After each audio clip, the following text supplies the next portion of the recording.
All right, take a look at this. Our gorgeous good vibes shot of the day. Drones and fireworks lighting up the sky in Barcelona over the iconic Sagrada Familia last night, celebrating architect Antoni Gaudi on the centenary of his death. Now, the aerial art coinciding with a visit from Pope Leo XIV. Good vibes indeed. Speaking of good vibes, the Knicks won Game 4 of the NBA playoffs in the squeaker of all squeakers, just a few blocks from here at Madison Square Garden. So with me here to dive into all of this, NTD senior sports correspondent Dave Martin. Dave, great to have you back with us. Yeah, great to be on.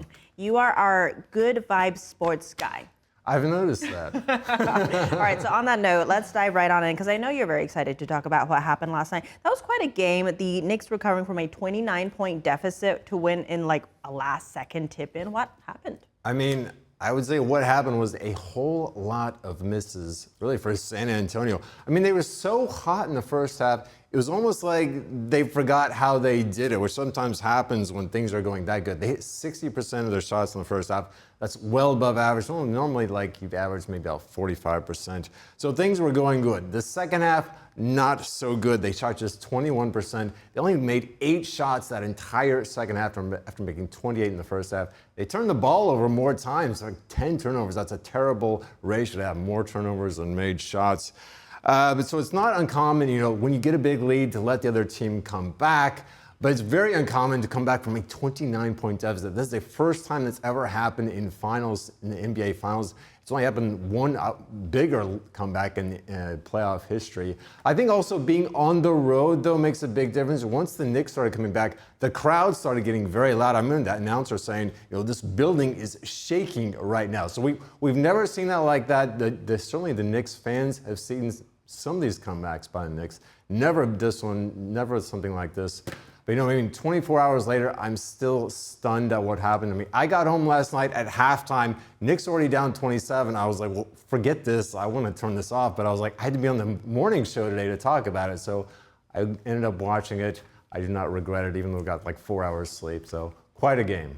All right, on that note, with the Knicks now leading 3-1, is the championship pretty much secured, or is there a realistic path for the Spurs? Well, it's a very, very small path. I'll say this. The Knicks, historically speaking, when you're up 3-1 in the NBA playoffs, you have about a 95% chance of winning. Only 15 teams in the history of the playoffs have come back from a 3-1 deficit to win, and only one of those was actually in the NBA Finals, so it's very rare. Spurs, certainly talented enough to pull it off. I don't think they will. I mean, the Knicks have something special going on in these playoffs. They're only the 3 seed in the East.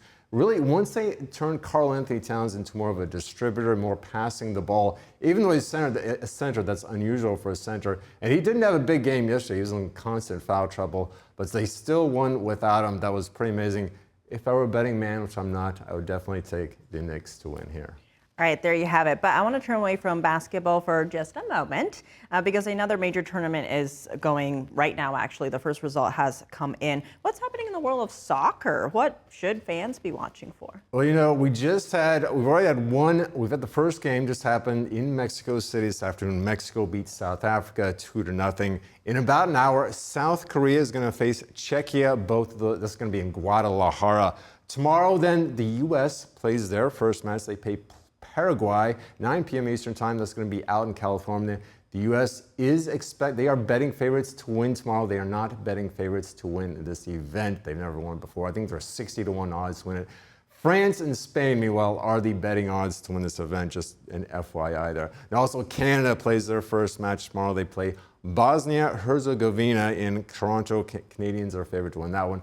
Then Saturday, we've got one right here near us, Tiff, in right over MetLife Stadium in New Jersey. It's going to be a big match too. Brazil versus Morocco. Brazil is always a very talented team. Morocco, they're not quite the underdog they once were. That's going to be at 6 p.m. Eastern Time. It's a triple header we've actually got on Saturday. So right now we're in the knockout stage. Every team is guaranteed to play 3 games. You play the other 3 games in your group. Then we play out. Did I say the knockout? Then you got the knockout stage after that, and it's pretty much sudden death. Win and you advance, lose and you go home. It's very exciting then. That'll be on June 28th. So we got 2.5 weeks of a whole bunch of scheduled games before the knockout round begins. And it gets very exciting then. All right, well, Dave, thanks for joining us and for breaking all of that down.